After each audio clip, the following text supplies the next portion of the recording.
साथ संगत जी, गुरु घर में जो आरती गाई जाती है, आपसे विनती है कि उस आरती को हर सुबह और हर शाम जरूर जरूर किया करो। इस आरती को वो लोग भी कर सकते हैं जिन्हें नामदान मिला है, और इस आरती को वो लोग भी कर सकते हैं जिन्हें नामदान नहीं मिला है। इस आरती के अद्भुत फायदे हैं। अगर ये मैं कहूं कि इस आरती में सब कुछ समाया हुआ है तो अतिशयोक्ति नहीं होगी। आपने देखा भी होगा कि मंदिरों में रोज सुबह और शाम आरती की जाती है। तरह तरह के शंख फूके जाते हैं, घंटे बजाए जाते हैं। इसी तरह से गंगा घाट की भी आपने आरती देखी होगी, वहां भी इसी तरह के घंटे और शंख और आरती की जाती है। ज्यादातर सभी आरतियां खड़े होकर की जाती हैं, लेकिन गुरु घर की आरती आप एक स्थान पर बैठकर कर सकते हैं। इस आरती को करने में कोई शंख, कोई घंटा बाहरी तौर पे बजाने की आवश्यकता नहीं है। बस आंख बंद की, बैठ गए तो बैठ गए, यदि खड़े हैं तो खड़े सही, और गुरु का ध्यान करते हुए गुरु घर में गाई गई आरती को मन ही मन दोहराओ और उसे गाओ। और यदि कोई गा रहा है तो उसे बड़े प्रेम के साथ सुनो। बहुत से बहन भाई ऐसे हैं जो सत्संग नहीं सुनने जाते। बहुत से लोग भाई ऐसे हैं जो सुबह सुबह सुमिरन नहीं कर पाते, नहीं करते, भजन नहीं करते, रात्रि में भी नहीं करते, दिन में भी उन्हें ध्यान नहीं रहता है। तो ये लोग यदि सुबह सुबह गुरु घर की आरती कर लेते हैं तो भी इनका मन में गुरु का प्रेम बसा रहता है, गुरु भक्ति बढ़ती है। आरती करने से ही अंतर में गुरु के प्रति प्रेम भाव दिन प्रतिदिन बढ़ते जाते हैं, और सारा दिन ऐसा लगता है जैसे हमारा कोई साथ निभा रहा है। हमें किसी से कुछ डरने की जरूरत नहीं है। आरती एक विनती है, एक प्रार्थना है कि हे मालिक मेरी प्रार्थना सुनो। हे परमात्मा, आप सत्य पुरुष हैं लेकिन आप दिखाई नहीं देते हैं, पर गुरु दिखाई देता है।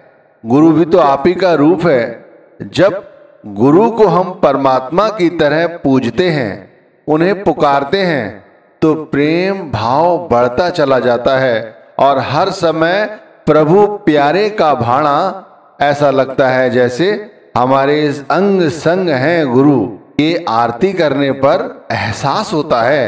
इसीलिए जब सुबह शाम आरती करते हैं तो गुरु से गुहार लगाते हैं कि आप हमें अपना लीजिए, हम जैसे भी हैं बस आपके हैं। आप हमें इसी अवस्था में अपना लें, चाहे हम किसी भी जाति के हैं, किसी भी रूप रंग के हैं, किसी भी देश के हैं, चाहे गोरे हैं चाहे काले हैं, हम जैसे भी हैं, पापी हैं अधम हैं तो सही, और यदि सही हैं अच्छे हैं आपको याद करते हैं तो भी हे गुरुदेव आप हमें अपना लीजिए। ये प्रार्थना की जाती है गुरु से, और गुरु भी हमें अपना लेते हैं, फिर हमारी काल से रक्षा करते हैं और संसार की माया के जंजालों से हमें बचाए रखते हैं। देख लो काल किस तरह से लोगों को परेशान करता रहता है, किसी न किसी तरह से जंजालों में फंसाए रखता है। लेकिन जो गुरु भक्ति करते हैं, गुरु की आरती करते हैं, काल उनका भी कुछ नहीं बिगाड़ पाता। आज का समय कलयुग है, कितने युग बीत गए, सतयुग, त्रेता, द्वापर, इतने युग बीतने के बाद भी कलयुग में, इस युग में गुरु की महिमा गाई जाती है। देख लो गुरु को सर्वोपरि स्थान दिया जाता है, परमात्मा से पहले गुरु को याद किया जाता है। इस कलयुग में यदि हमारा कोई सच्चा हितैषी है तो वो हमारे गुरु हैं, और कोई नहीं जो हमारी अंत समय संभाल करे और उस परम धाम में भी धर्मराज के सामने हमारी ख्वारी होने से बचाए। और देख लो जो गुरु भक्ति करते हैं उनका दिन भी सारा कैसा बीतता है, मस्त, एकदम गुरु की याद में रहते हैं, नाम जपते रहते हैं, और किसी तरह से हमारी कोई ख्वारी नहीं होती। कहते हैं चौथा लोक जो कि सचखंड है, यहाँ तक कोई नहीं पहुंच पाता। लेकिन जो गुरु भक्ति करते हैं, गुरु के साथ जुड़े रहते हैं, वो हस्ती वहां तक पहुंच जाती है। हमारा सुमिरन भजन हमारे अंदर के वातावरण पर निर्भर करता है।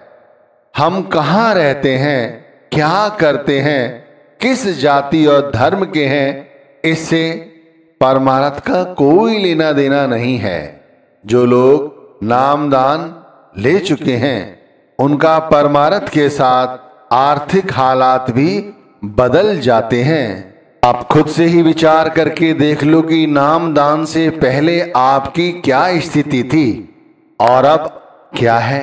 यदि कुछ नहीं था तो आज सब कुछ है, और यदि सब कुछ था तो शांति नहीं थी तो आज वो शांति और आनंद भी है। इसीलिए तो लोग सच्चे गुरु की शरण की प्राप्ति के लिए भागते फिरते हैं। बाहरी भक्ति में परमात्मा को ढूंढने के लिए लोग सारी जिंदगी बाहर की तरफ दौड़ते हैं, लेकिन परमार्थ में या गुरु भक्ति में या नाम भक्ति में लोग अंतर की ओर उतरने की कोशिश करते हैं। ये भक्ति तो कहीं भी किसी भी जगह हर हालात में बैठकर लेटकर जिस तरह चाहे की जा सकती है। सच्चा गुरु हमसे कुछ नहीं लेता, वो तो हमारे सुमिरन भजन से ही प्रसन्न रहता है। और जब हम ये सुमिरन भजन करते हैं तो वो सुमिरन भजन के उस शिखर तक हमें पहुंचा देता है जहां पर शब्द धुन हो रही है, शब्द का प्रकाश बिखरा हुआ है। ये शब्द धुन और शब्द का प्रकाश भी हमें अंतर में लखा देता है। संसार की माया कोई नहीं जान पाया है, लेकिन जो सच्चे भक्त हैं, जो गुरु की शरणागत हो चुके हैं, वो भजन सुमिरन करके संसार की असलियत समझ चुके हैं। सारी जिंदगी संसार के लोगों के लिए ही खपते रहते हैं और अपना कीमती समय बर्बाद कर देते हैं। लेकिन जो सच्चे गुरुमुख हो गए हैं, वे संसार के काम धंधे भी करते रहते हैं और गुरु भक्ति के साथ अपनी लिप के तारों को जोड़कर रखते हैं। सुमिरन भजन से संसार की सबसे लंबी छलांग है। सही से चलते रहो और अपना काम करते रहो। यानी सुबह उठो, रात्रि के तीसरे पहर उठो और नाम की भजन बंदगी शुरू कर दो। सुबह इतनी जल्दी नहीं उठ सकते तो रात्रि में जल्दी सोने की कोशिश करो, तो इस समय उठने लगोगे। और यदि उसके बाद भी उठते हो तब भी भजन सिमरन को पूरा पूरा समय दो। देख लो किस तरह से हालात बदल जाते हैं। अगर हम जाग चुके हैं तो हमारा 24 घंटे सुमिरन भजन अंतर में चलता रहता है, और यदि सोए हुए हैं तो हम सभी अभी गुरु नाम का मर्म नहीं जान पाए हैं, इसीलिए सोए हुए हैं और संसार की माया में उलझे हुए हैं। शांति की यात्रा मरने के बाद मिलेगी या जीते जी?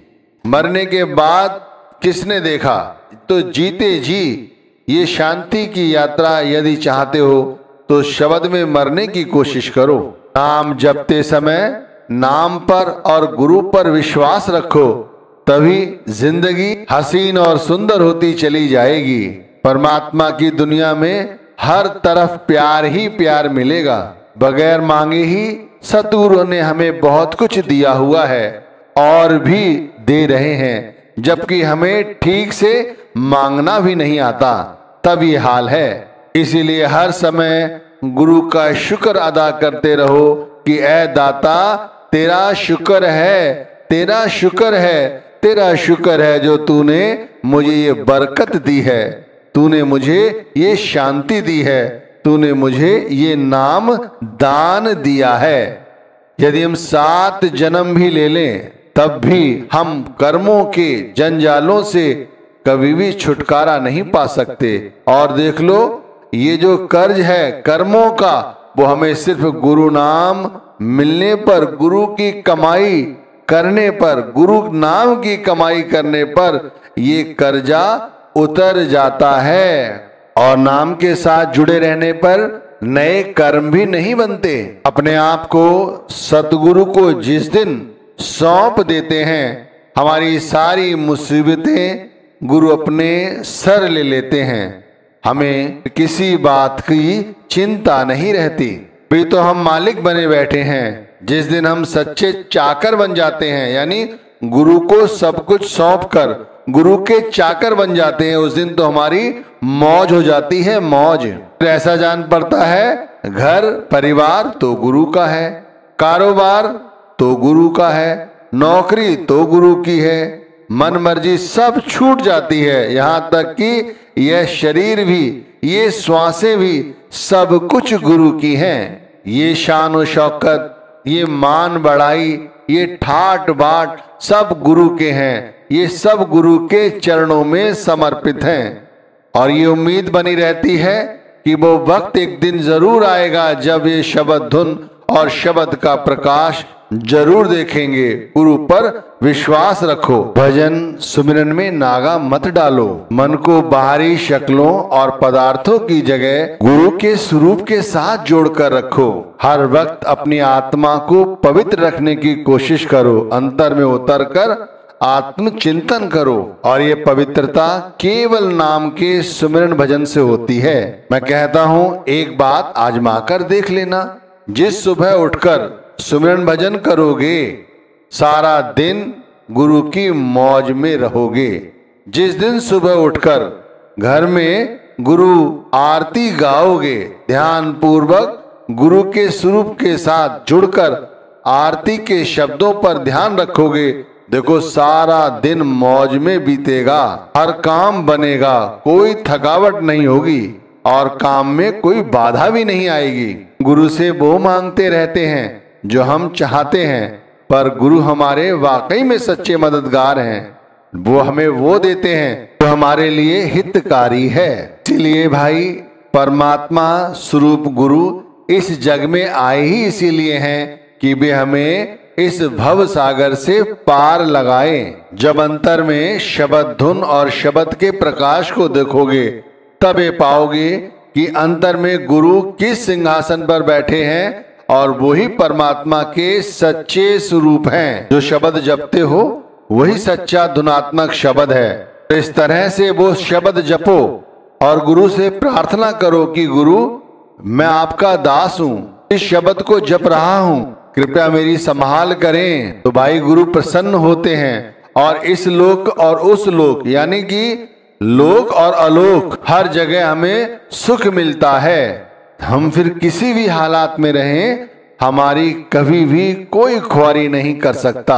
भाई जिस तरह हिलते हुए पानी में अपना चेहरा साफ साफ नजर नहीं आता, उसी तरह रूहानी चढ़ाई मन के स्थिर होने पर नहीं होती। तो इसीलिए नाम का सुमिरन भजन जल्दीबाजी में ना किया करो। बड़े प्रेम के साथ, बड़ी शांत चित्त होकर गुरु नाम को जपा करो।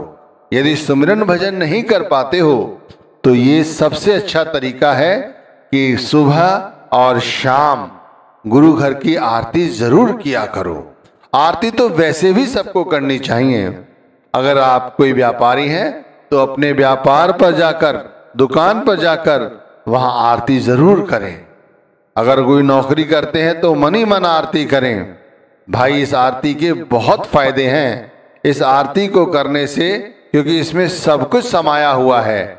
ना कोई बाहर की हमें ज्योत जलानी है, ना कोई दिया जलाना है, ना ही किसी तरह का बाहरी शंख बजाना है, बाहरी घंटे बजाने हैं। सब कुछ अंतर में होता है। हमें केवल ध्यान करना है उन शब्दों का जो शब्द आरती में इस्तेमाल किए जा रहे हैं। देख लो, हर